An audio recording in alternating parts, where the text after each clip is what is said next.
Muchas gracias. Te Que estén pasaste, muy muchas bien. gracias. Les vaya bien. Chao, muchas Chao, que estés gracias. bien. Chao, chao.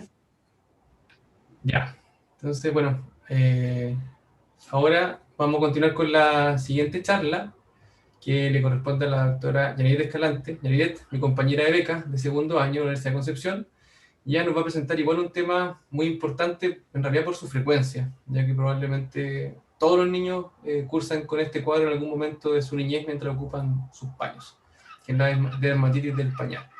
Entonces, vamos a dejar a ella para que nos hable de este tema. Así que si quieres, cuando quieras puedes compartir pantalla, Janine, Ya, súper. a ver si tienen algún problema y lo solucionamos, tío.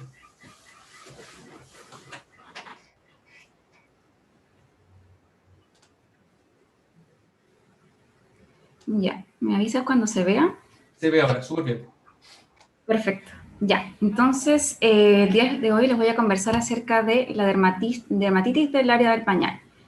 Eh, Primeramente contarles que los aspectos que vamos a tratar el día de hoy, tenemos los tipos de dermatosis. Generalmente le cambio el nombre porque todo lo que termina en itis hace como que lleva a lo que se conoce como inflamación, ¿ya? Inflamación, infección. Entonces también hay otras causas de dermatitis o de alteraciones del área del pañal que para englobarlo en grande le llamamos dermatosis, ¿ya? Entonces vamos a hablar los diferentes tipos de dermatosis del área del pañal, cuál es la causa o la etiología, cuáles son las estrategias de prevención que tenemos en el tratamiento y algunas guías anticipatorias para los padres. Entonces, primeramente definir, saber que básicamente son enfermedades causadas por la presencia del pañal, que pueden ser erupciones exacerbadas por el pañal o erupciones que son independientes del uso del pañal, ¿ya?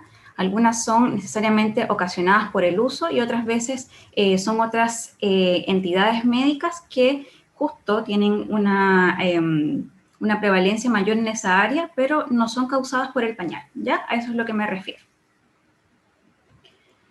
Entonces, aquí tenemos varias clasificaciones, lo que les estaba comentando, las dermatitis asociadas al uso del pañal son la dermatitis del contacto, que es la dermatitis irritativa, también puede ser alérgica, dermatitis infecciosa y también dermatitis ocasionadas por algún tipo de hongo, que en este caso el más frecuente es la cándida.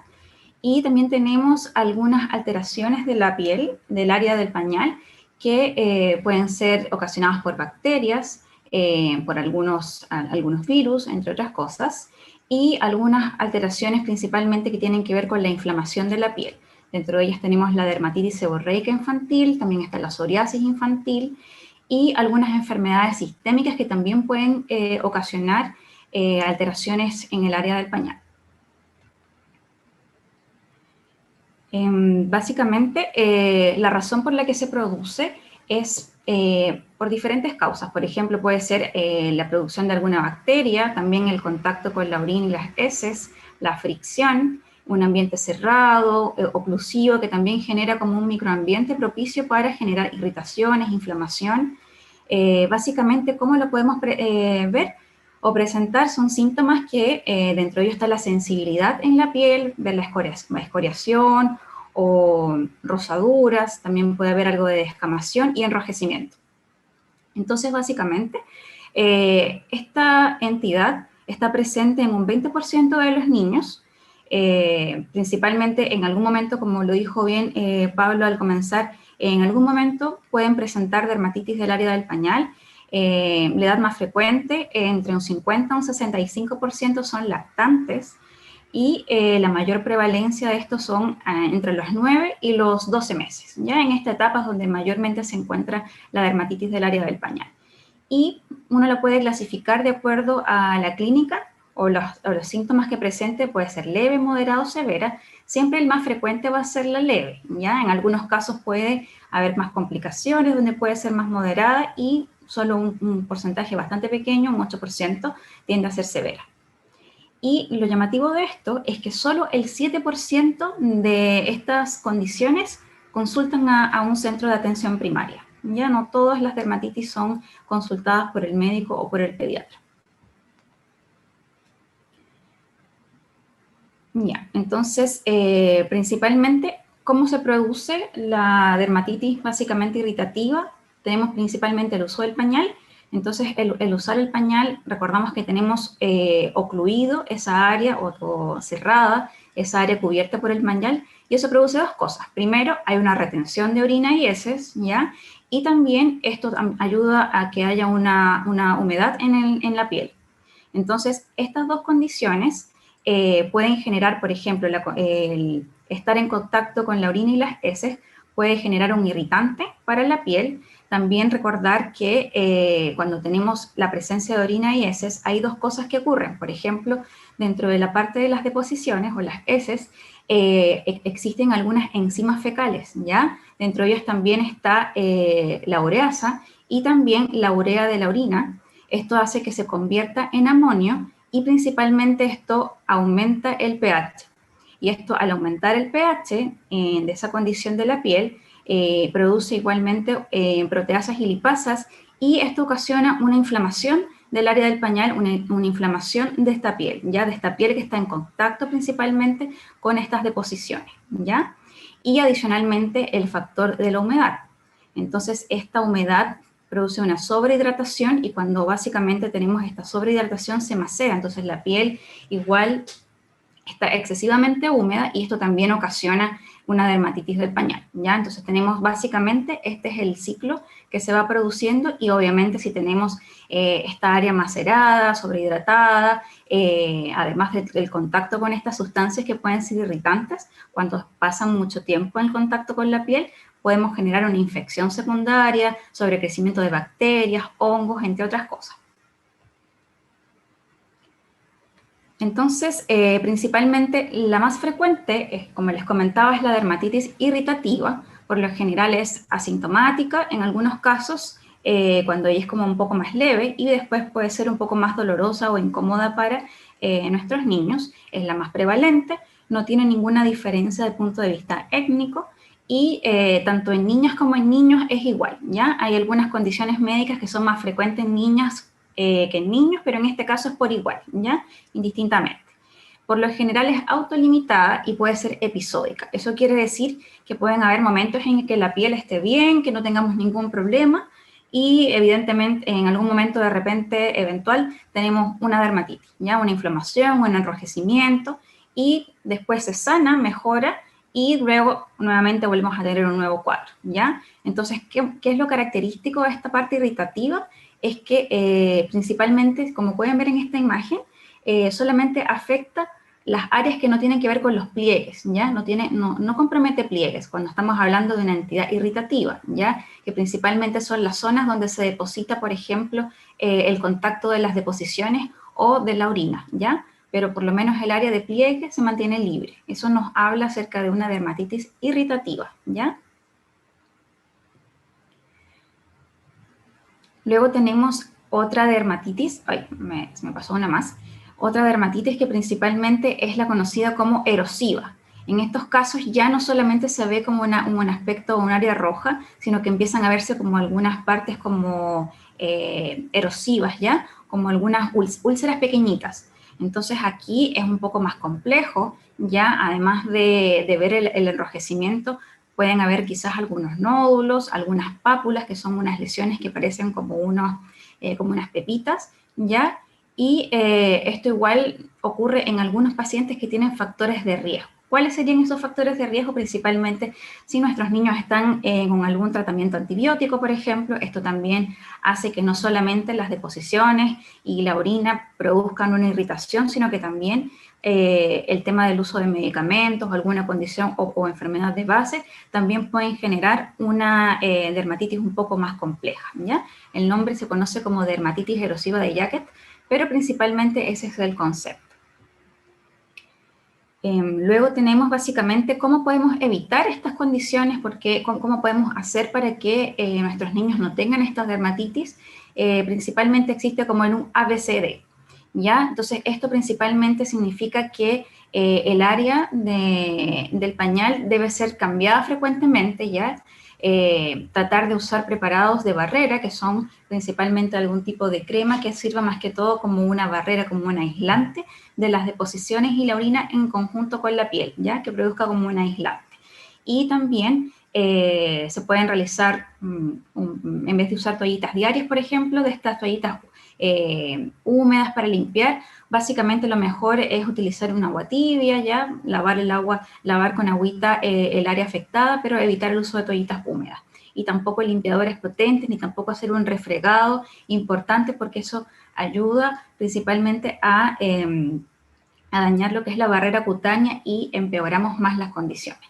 Entonces acá coloco una manito de que tengamos cuidado con algunos aspectos, por ejemplo, cuando nosotros tenemos que tratarlo con algún medicamento, esto siempre va a ser decisión del médico, ¿ya? Nosotros por lo general tenemos que evaluar, muchas veces con estas medidas generales puede tener un cambio bastante bueno y se resuelve la gran mayoría de las dermatitis, pero en algunas condiciones específicas que nosotros tenemos que identificar hay que utilizar algún tipo de medicamento, como por ejemplo la hidrocortisona, que es un corticoide tópico, pero solamente en algunos casos puntuales, antifúngicos tópicos o antibióticos, dependiendo de cuál sea la entidad que estemos presentes, ya que estemos enfrentando en ese momento. Así que siempre hay que consultar al médico. No se recomienda utilizar ningún tipo de crema con medicamentos, con antibióticos o con ningún antifúngico sin una evaluación previa por el médico.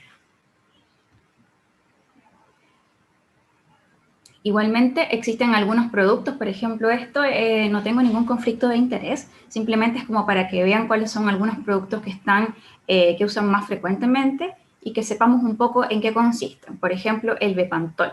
El Bepantol principalmente contiene un compuesto que es el dexapantenol. Dentro de ellos también tiene algunos otros excipientes que son básicamente los que ayudan a preservar y mantener este producto.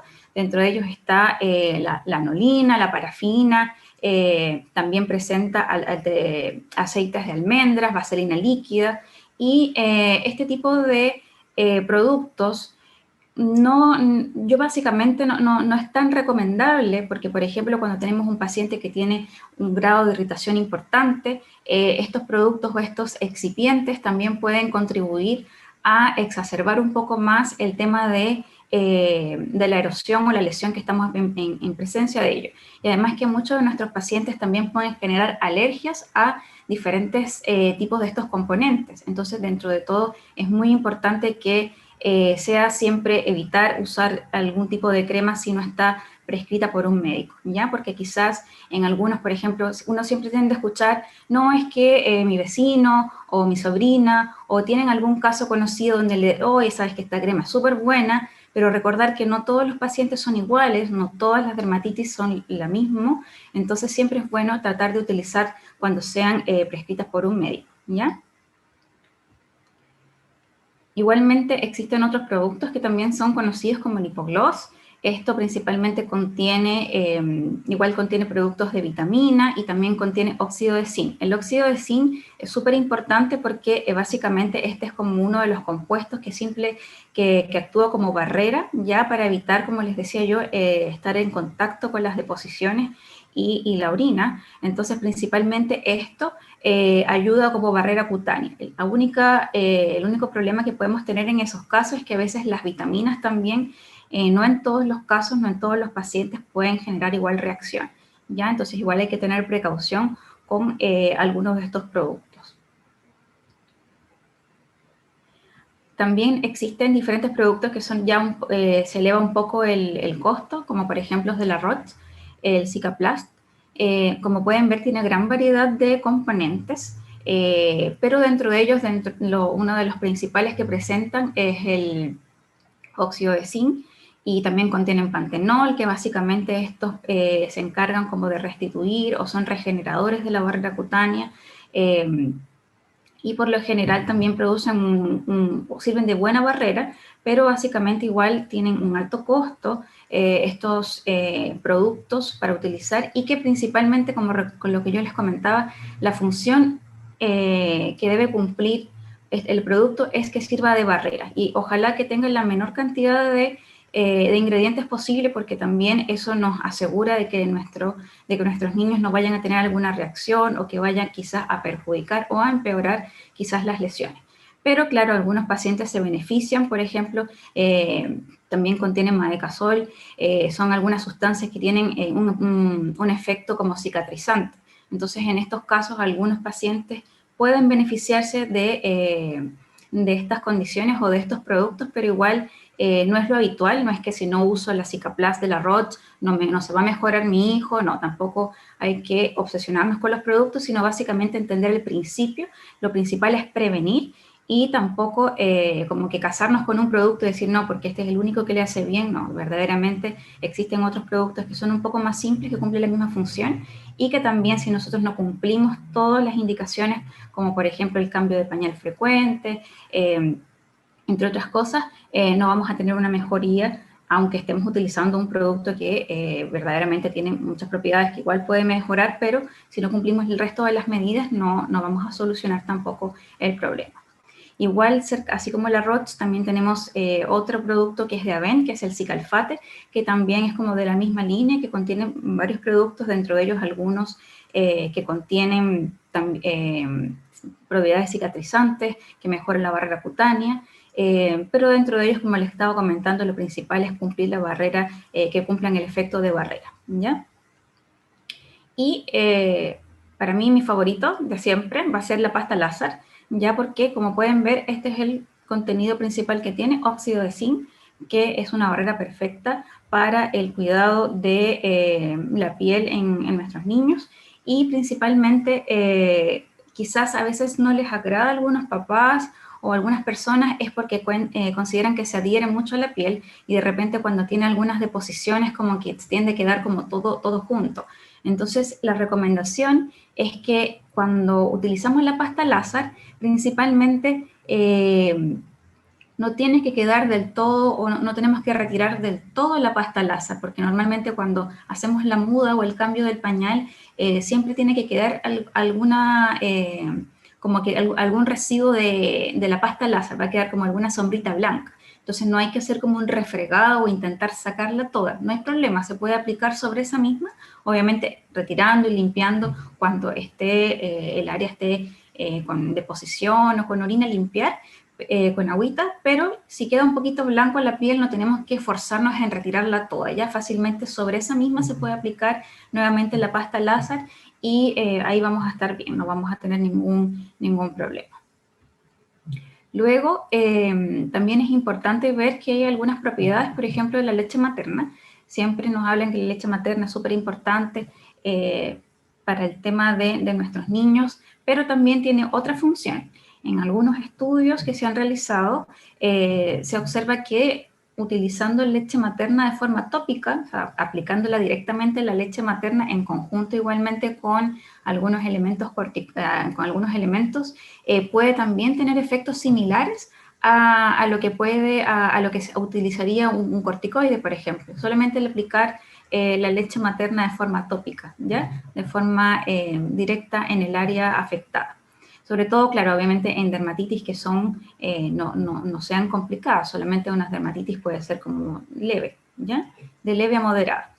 Y en algunos casos o algunos estudios lo han aplicado ya en dermatitis un poco más compleja, mezclada igualmente con otras propiedades, con quizás algún tipo de corticoides o en uso conjunto con alguna otra barrera protectora y también se ha encontrado que ha habido mejoría en estos casos, ¿ya? No es una práctica habitual, no estoy diciendo que hay que aplicar leche materna a todos los pacientes o a todos nuestros niños que tengan dermatitis, pero es como para que también sepan que la leche materna no deja de sorprendernos cada vez con más propiedades, entonces más que todo para que sepan lo importante que es la lactancia materna. Y también básicamente existen otras dermatitis del área del pañal que no están relacionadas solamente al área o al contacto con deposiciones, sino también, por ejemplo, a la sobreinfección por algún tipo de hongo. ¿Ya? Recordemos que es un área que está expuesta a la humedad, igual como les comentaba, a veces nuestros niños están con algún tratamiento antibiótico por algún tipo de medicamento o algún tipo de condición médica que requiera tomar antibióticos, entonces esto también favorece la presencia de la cándida, ¿ya? Entonces básicamente esta es bien distinta, porque si ven la fotografía anterior que les mostraba, les decía que no tenía compromiso de pliegues, en este caso sí, aquí todo se compromete, como pueden ver el pliegue, todo se compromete. Entonces básicamente se ven como estos pequeños puntitos, ya como estas pústulas, y por lo general estas lesiones como en satélite. Lesiones en satélite básicamente es que se ve todo esto rojito, pero además de que se ve rojo, tenemos como algunas lesiones que están un poquito más distales, como estos puntitos acá. Estos son lesiones como en satélite. Cuando está presente esto, ya es como característico de que tenemos una infección asociada por cándida, ¿ya?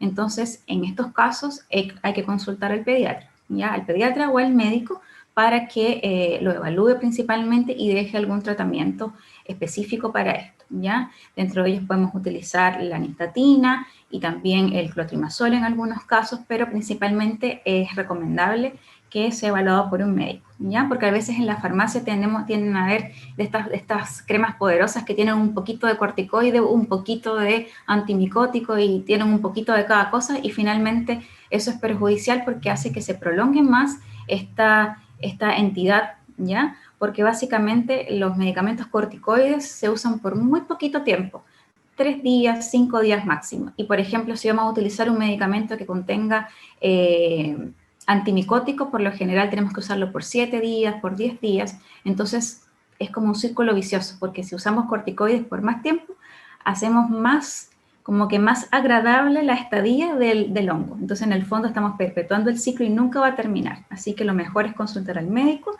para que así podamos indicar el tratamiento apropiado. Y también, básicamente, esto es otra fotografía donde ya está un poco más extensa, inclusive ya está hasta afuera, un poco más arriba del área del pañal, se extiende mucho. Y acá están las lesiones satélites, como yo les mostraba, que es como esta área como un poco más distal a todo lo que compromete la cándida, los pliegues, todo por completo, ¿ya? Entonces, básicamente el tratamiento, en este caso, como les comentaba, las medidas generales, el cambio frecuente del pañal, evitar el uso de toallitas, usar antifúngicos tópicos, como les comentaba, el clotrimazol, miconazol. Estos, por lo general, el tiempo es cada 6 horas, se puede prolongar hasta por 7, por 10 días.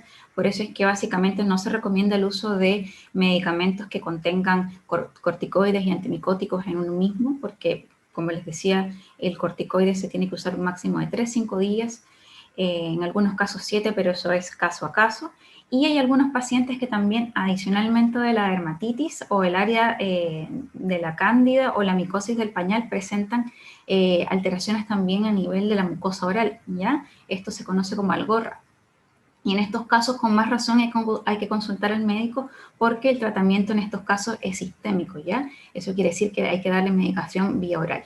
Entonces, por esa misma razón, es importante la evaluación con el médico de forma oportuna.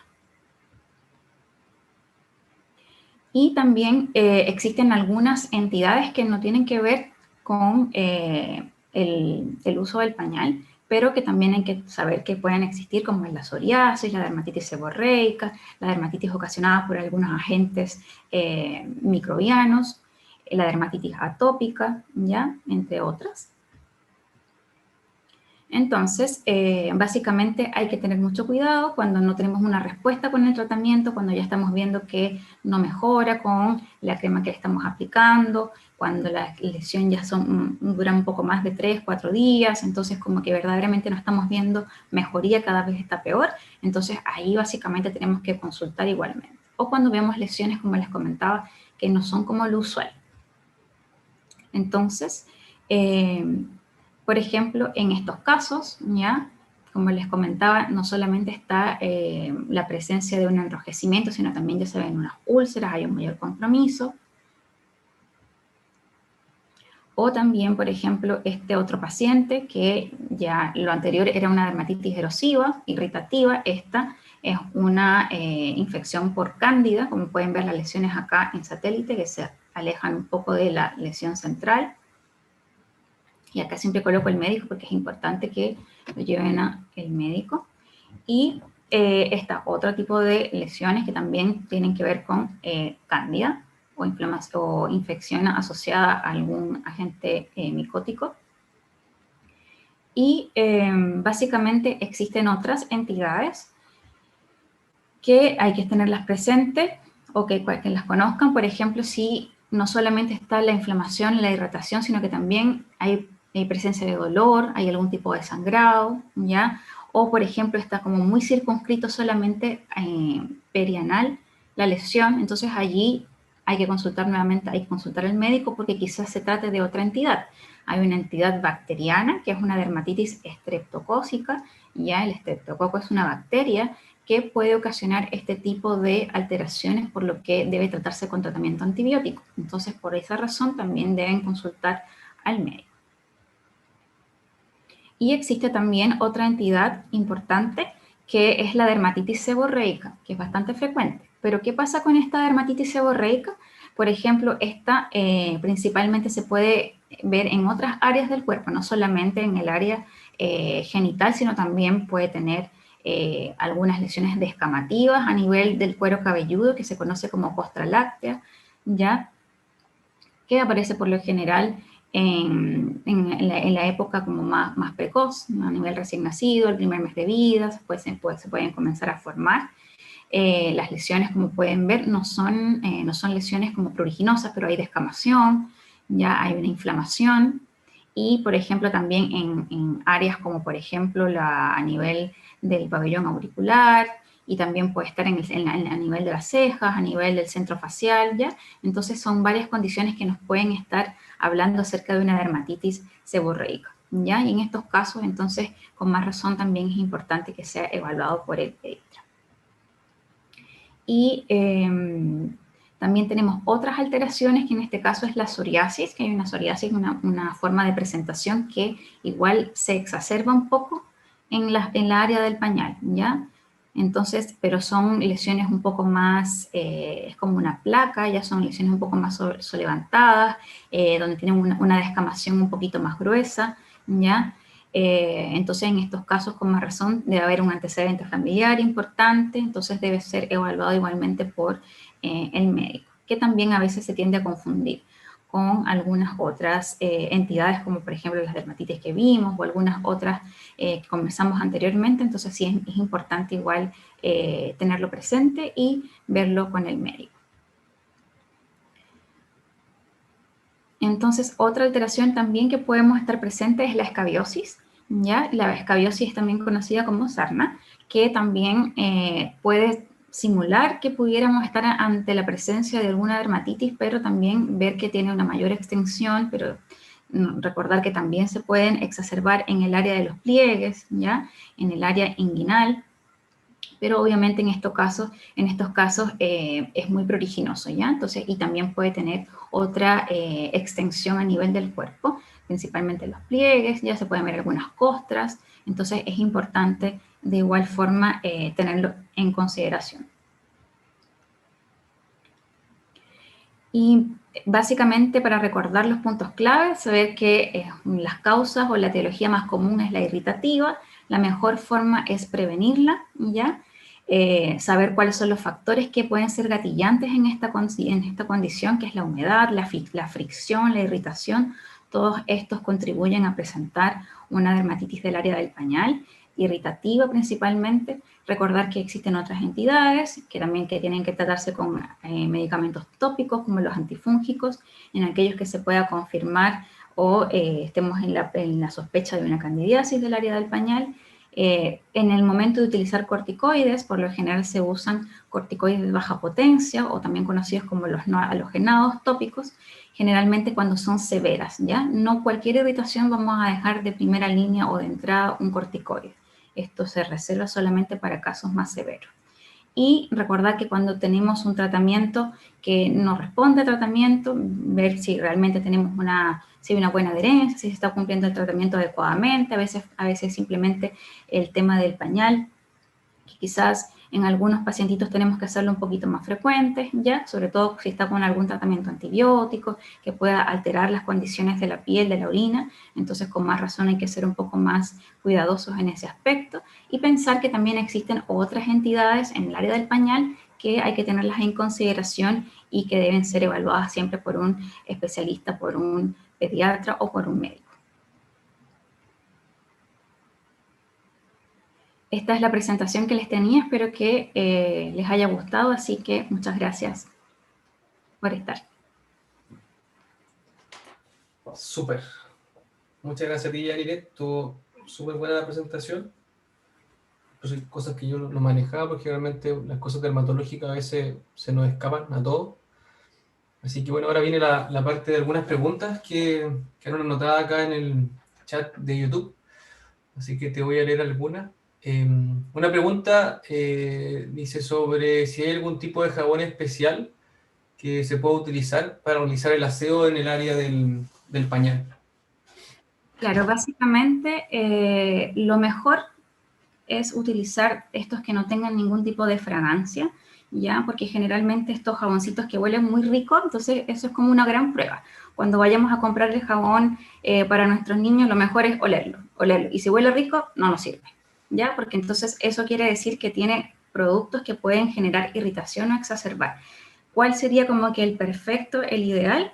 Ninguno, ¿ya? Ningún jabón es como bueno e ideal, porque generalmente el principio del jabón es como un detergente, ¿ya? Entonces imaginemos un poco que estamos por lo menos utilizando un lavaloza. Entonces cuando uno se utiliza el lavaloza, entonces todos los platos quedan como rechinando. Entonces súper bien. Entonces eso pasa con la piel. Entonces ahí le estamos sacando pero cualquier cantidad de cosas a los niños. Entonces no es necesario. Lo mejor en estos casos son utilizar, si vamos a utilizar un jabón de estos que no tengan fragancia por un lado, y si pudiéramos invertir en un producto serían lo mejor los sucedáneos del jabón. ¿Esos cuáles se llaman? Son los Sindet, ¿ya? Los Sindet son ideales porque principalmente protegen y mantienen un pH en la piel adecuado, no lo alteran y tampoco producen esta abrasión, esta erosión, estas lesiones. Entonces, lo mejor en estos casos sería utilizar los Sindet. Hay diferentes marcas, no tengo ningún inconveniente con ninguna, pero por lo general eso sería como que lo ideal. Si no pudiéramos, porque a veces tienen un alto costo estos productos, utilizar ojalá un jaboncito neutro que no tenga ningún olor, ¿ya? Eso Ya. sería. No, súper, queda súper claro.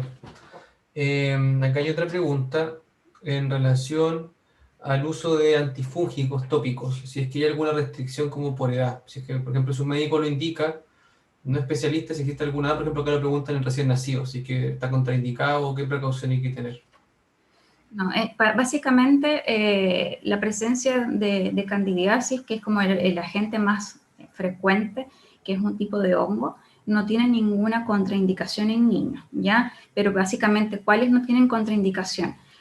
Los que les comenté, la nistatina, el clotrimazol, ¿ya? Porque existen diferentes de antimicóticos o antifúngicos tópicos, dentro de ellos podemos ver el ketoconazol, la terbinafina, que también vienen en presentaciones tópicas, que también son antifúngicos, pero estos principalmente están contraindicados no solamente por la edad, sino por el agente causal, porque existe una gran gama de antifúngicos, pero principalmente recordar que la cándida es una levadura, es un tipo específico de hongo, ¿ya? En cambio, por ejemplo, otros hongos que podemos tener en otras partes del cuerpo, que inclusive hasta los mismos adultos los pueden presentar, es otro tipo que son estos hongos que se llaman dermatofitos, que tienen otra característica, entonces actúan de forma distinta. Entonces, por ejemplo, si tenemos, no, si es que a mí una vez me dio, no sé, tuve un pie de atleta, tuve una tiña pedis y esto me lo quitó, pero en 2 ratos. Entonces, en un tiempo me sacó todo. Entonces, no voy a aplicar esto mismo acá y me va a resultar. Pues no, en estos casos verdaderamente están contraindicados. Por lo mismo, siempre que vamos a utilizar un medicamento, sobre todo antifúngico, debe ser indicado por un especialista, o sea, por un doctor, por un médico o por un pediatra. Nunca nosotros por la de uno tratar de aplicar un producto que nos hizo muy bien a uno, no, eso no es lo recomendable. Aquí hay otra pregunta en relación a los paños de género. Pregunta si son recomendables. Supongo que se refiere a que si son superiores o inferiores a los paños desechables, en el fondo. Claro, básicamente existen como muchas, inclusive hay diferentes tipos de pañal que tienen diferentes composiciones y básicamente el principio es hacer una muda frecuente, ¿ya? La muda frecuente, porque igual podemos tener un paño de género, pero este también puede estar humedecido, también puede generar un microclima, unas condiciones que también van a hacer que se macere la piel de igual forma, ya de repente la ventaja que pudiera tener en algunos casos es que puede tener un poco más de el tema de aerear el área, ¿ya? Eso podría ser como que quizás un plus que puede tener quizás un paño de género, pero no quiere decir que sea superior, simplemente el utilizar o hacer un cambio frecuente de la muda del pañal es lo ideal, eso es como sería la indicación de primera línea. ¿Ya? Igualmente, si lo prefieren, en algunas condiciones no hay como ninguna restricción en no utilizarlo. No quiere decir que sea mejor uno que otro, sino que lo principal en estos casos, el concepto que nos debe quedar claro, es la muda frecuente. Y acá vendría siendo, creo que sí, la última pregunta, que ¿cómo se debe realizar el secado correcto de la zona del pañal? Supongo que después de lavar con agua, si es que se referirá que tiene que hacer con una toalla, con papel, con secador de pelo. Eso, creo que se va la pregunta. Claro, básicamente sí, utilizar el agua es importante para hacer el tema del aseo y lo ideal, o sea, no necesariamente tiene que ser con secador de pelo porque igual puede ser incómodo para el niño tener inclusive el sonido del secador es incómodo, el aire puede también no tener la temperatura adecuada, entonces puede generar un poco de disconfort y no todo el tiempo de repente vamos a tener disponible o accesible un secador de pelo.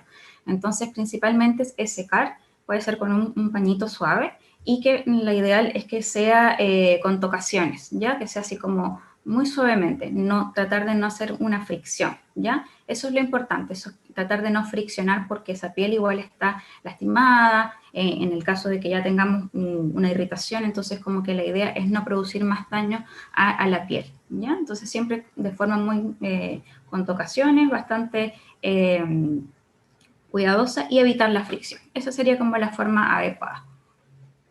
Creo que esas son todas.